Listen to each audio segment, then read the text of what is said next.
Hey everybody. The sun is in Taurus right now, an Earth sign, and here's a Minchiati card.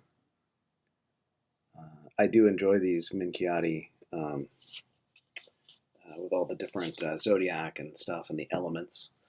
I think it's strange that they're all out of order from the zodiac. Uh, I don't know. I'll have to do some research and look around for that. But there's the Earth element, and planted there in the middle, as if making a statement, is the tree. And I think there's something to that. I think the tree is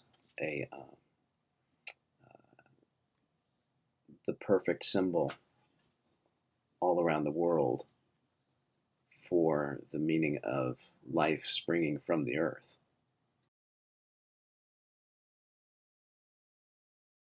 If we have history correct about the origin of the Lenormand tree card, uh, it was originally thought of as that, I quote, a falling far from a person card is an omen of good health. You can see the brightest future when many trees fall around on different cards. In the game of hope.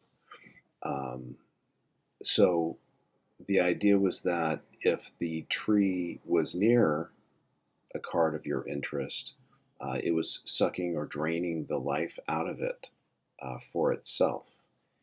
And I saw it suggested in the World Divination Association that it was also casting shade on the other cards. This is poetic and it does tell somewhat of a story, and perhaps you could utilize that uh, in an analogy as you're doing a reading if you feel that it needs to be done. But most often, that's not how we see trees in our in our world. You know,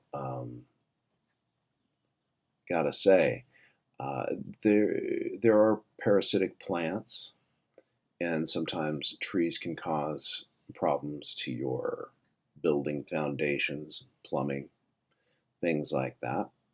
I could see that being operative, but generally it's a stable, beautiful, stable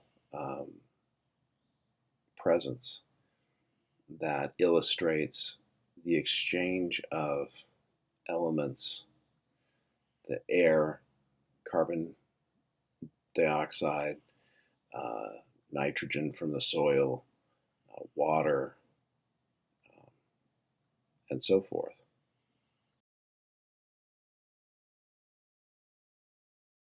In Learning Lenormand Traditional Fortune Telling for a Modern Life by Marcus Katz and Tali Goodwin. Uh, I like where they're going with this. The card is all about tradition, lineage, and ancestor wisdom, the wisdom of the ages that stands the test of time.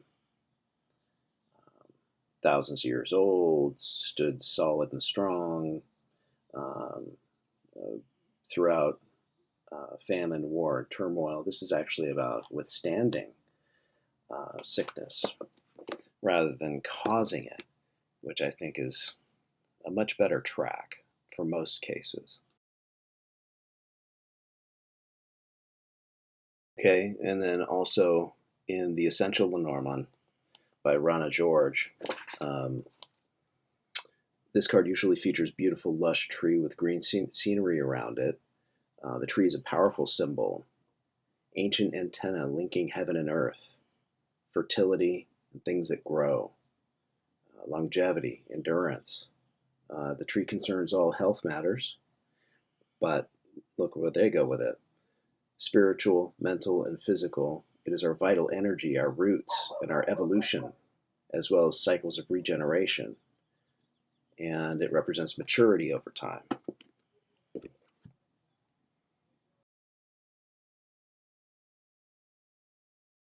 And Camellia Elias, famous for challenging the status quo and the old traditions at the same time as knowing them quite well. and utilizing what needs to be utilized in any form. Um, it's no surprise that she, in the before she even gets to the meanings at all of any of the Lenormand cards, this is how much of the book you get through. She puts a few meanings back in the back in the appendix, and she prefaces that part with, I'd say that if there's a tradition we must point to, then this is the one, a tradition that's full of con people, thieves, and self-interested agents.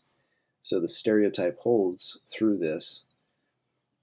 Oh, excuse me. So the stereotype holds, though this is also where I would draw the line. While particularly the 18th and 19th century fortune-telling tradition is questionable when it comes to the sources, design, and author content, there have been brilliant fortune tellers who made good use of what is otherwise dubious and contaminated material. And goes on to talk about more about your oracular ability and your ability to read the situation and know how to work with that card from many angles, which I think is brilliant. However, she offers a few meanings. A tall tree, forest, nature, health, vitality, genealogy, ancestry, dignity, time. As a house, chance, speculations, risks, especially financial, shows off if a person is lucky or unlucky. She says, stand tall and screw them all. I mean, that's interesting. And then health associations, since this is the tree is known to be connected to health. She calls it the brain, which I think is interesting. I can see the nerves, the brain stem is practically the tree of our nervous system. It indicates the general psychic state, but also the physical, depending on what other cards are around it, which is of course the case. It always depends. You should always read the cards around it to see how it behaves in the spread. She also considers it connected to 5 days, 5 months, and the month of May, which is coming up soon. Trees can be a very good spiritual ally and friend. They are unique individually. You can build a relationship with them. And then they're also unified collectively. There's the spirit of the tree itself, and then there's the spirit of trees, the spirit of nature, and the spirit of the earth. And those are all nestled within each other. But once you start to regularly visit a tree, a place in nature that you love and learn to love more, you start to see the similarities and the differences between all of these beings. And it doesn't take much. Trees speak a language that is universal, as long as you care to spend the time with them and listen to them.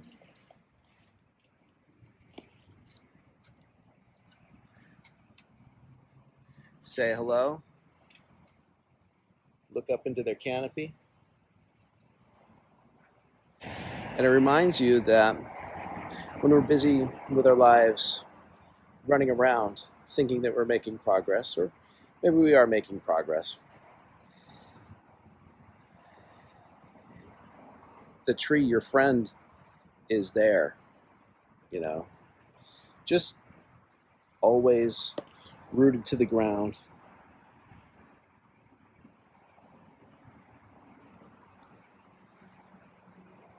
Living for decades.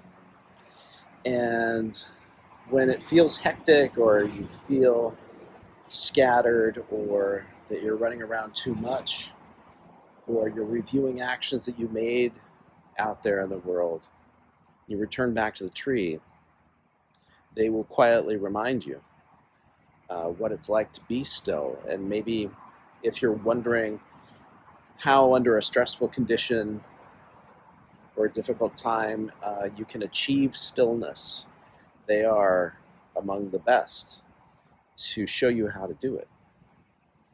I would call that not my hot take, but my grounded take on some thoughts about the tree used in the Lenormand and encountered in your daily life. And I certainly recommend any arcanum, icon, symbol, omen that we want to work with and learn about, get in contact with it somehow in the world, and that will build a stronger relationship of more dynamicism. And when you speak about it over the cards to a client, to yourself, there will be a richness of projection, believability. And I don't want to, if bring out that word believability to suddenly bring out the idea of disbelief. Communication is about trust, is what I mean.